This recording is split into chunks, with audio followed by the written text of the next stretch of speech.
conciencia histórica. Todo es cíclico. Vean, por ejemplo, una cultura más antigua que el pueblo de Israel, la cultura hindú.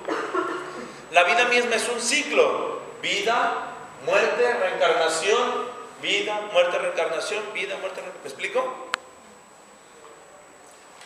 Ahora, en esas culturas hay dioses, ¿sí o no?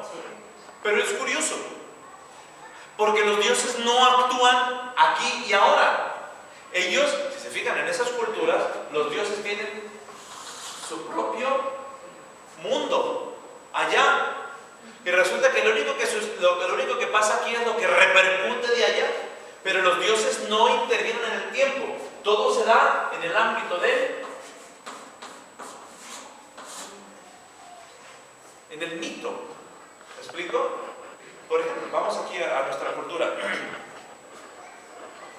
Se dice que pelean Huitzilopochtli con Quetzalcóatl y que no sé qué, y todo eso se da en el ámbito de los mitos. Pero no dicen ellos, en el año 420 de la serpiente emplumada, entonces Huitzilopochtli vino.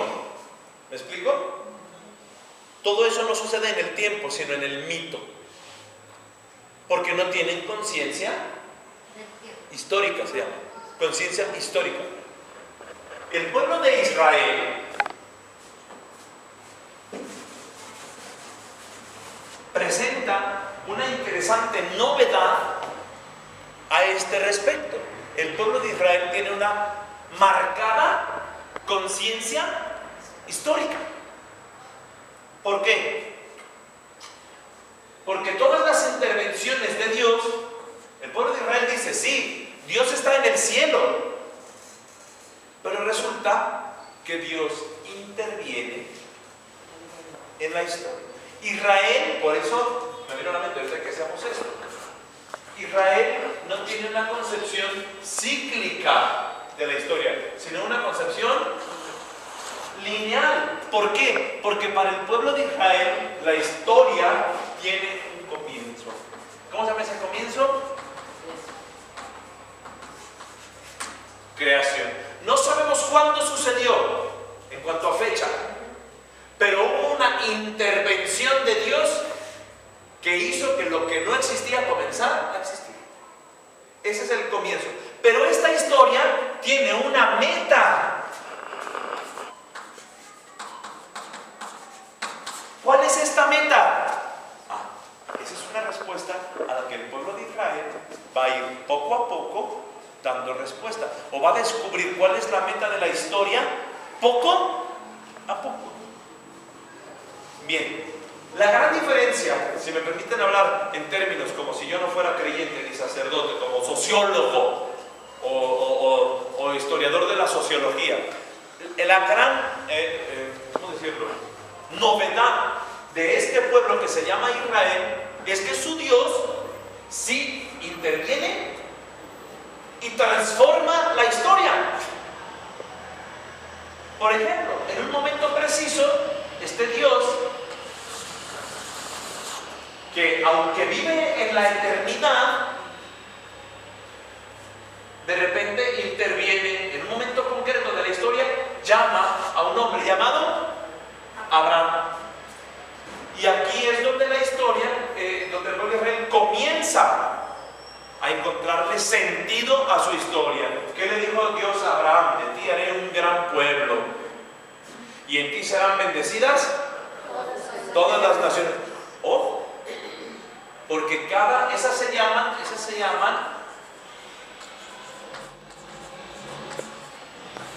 promesas. Israel es el pueblo de las promesas. Entonces cada promesa es la que va perfilando el sentido de la historia. Cada promesa va perfilando el sentido de la historia. No le digan maestro de historia que estuve diciendo estas cosas, por favor. Voy a decir que antes que estos disparates. No sé qué. Bien.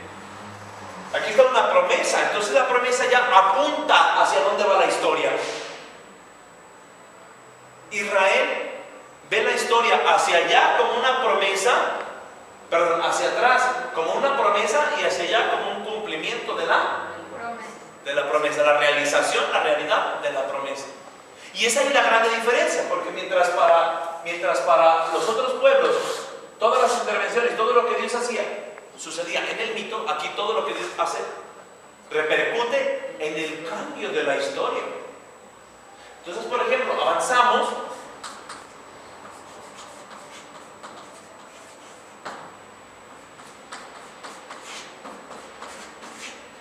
y encontramos el acontecimiento fundante del pueblo de Israel, que es el éxodo. ¿Qué sucede en el éxodo? ¿Quién interviene? Y suscita un caudillo, Moisés, que cambia la historia del pueblo. Este pueblo estaba esclavo, oprimido. Este acontecimiento es el acontecimiento histórico por excelencia para el pueblo de Israel, porque aquí, le hemos dicho, aquí nació Israel como pueblo, ¿sí o no? Bien, es como hacer no tanto un repaso, sino una visión distinta de lo que hemos hablado hasta ahorita, porque eso nos ayuda a entender lo que estamos viendo del concepto de la revelación, ¿sabe? Dios no se revela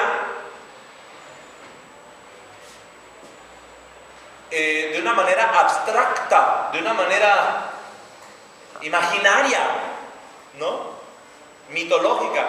Dios se revela en la historia. En la historia. Entonces, es un Dios que aquí interviene para liberar a un pueblo que era esclavo. Cambia la historia de este pueblo, ¿no? Este pueblo es esclavo y Dios llega y le cambia la vida. ¿De qué manera? Haciéndolo. Y le hace una promesa. ¿Cuál es la promesa que le hace aquí? La liberación. Al salir. La tierra prometida. Bien, entonces, el sentido. Entonces Israel comienza a hallarle sentido. Pues este Dios nos hace una promesa. ¿Qué promesa? Una tierra. Una tierra para nosotros. Porque esta promesa se la hizo primero Abraham. Y parece que ya no la va a cumplir. Y sale el pueblo de Egipto y llega a la tierra prometida. Se establece en la tierra prometida.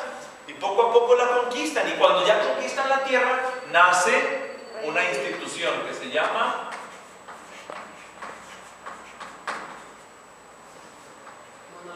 monarquía. Monarquía. Y aquí Dios suscita entonces a David, que no es el primer rey. ¿Quién es el primer rey? Saúl. Bien.